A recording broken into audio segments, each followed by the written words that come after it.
Hi, and welcome to my hotel and room tour of the Hyatt at Olive 8 Seattle. We stayed 4 nights in this busy, centrally located downtown hotel over July 4th weekend. Seattle is a wonderful city, and there are quite a few neighborhood options when searching for a hotel. For this trip, downtown was our best option. We used a suite upgrade award and stayed in a luxury king suite on the 16th floor. At around 970 square feet, there was plenty of room for our family of 4. The entryway is unusually large, and it would have been great to have a half bath here, but I can't complain because the living room area was spacious and comfortable. There's a small daybed in the front half of the room which my daughter slept on and was surprisingly comfortable. The desk does have power outlets and built-in USB ports. The bar area has the coffee maker and refrigerator. There's plenty of storage space and waters were refreshed every day. Also, the small sink is very convenient.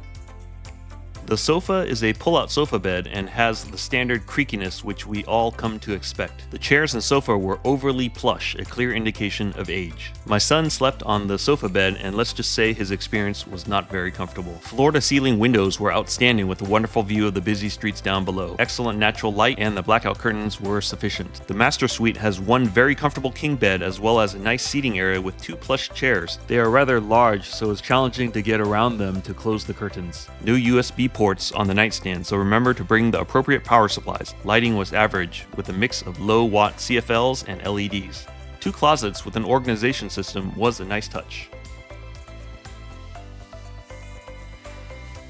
The bathroom is spacious with a large soaking tub, double sinks, and a shower with dual shower heads, one being a rain shower with heavy drops and decent pressure. Decor is reminiscent of upscale 2010s, but it was clean, functional, and comfortable. Lighting was adequate, and the be-kind amenities are nice.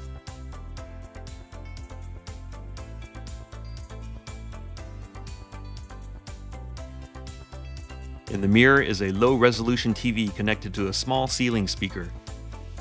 Located on the 2nd floor is the fitness center, pool, and spa. The fitness center was surprisingly large with an excellent variety of pre-course strength and cardio equipment.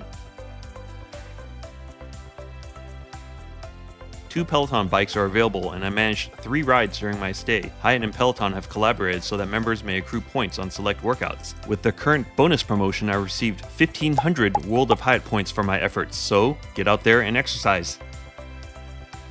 The large saltwater lap pool was excellent, along with a small hot tub. I specifically chose this hotel because I believe it is the only Hyatt-branded site in Seattle with a pool. Also included for guests are the day spa area, complete with steam room, sauna, and a relaxation lounge.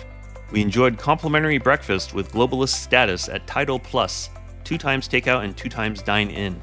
Food was fresh with clean flavors and friendly service. The restaurant ambiance is a bit dark, but perhaps that's what they're going for.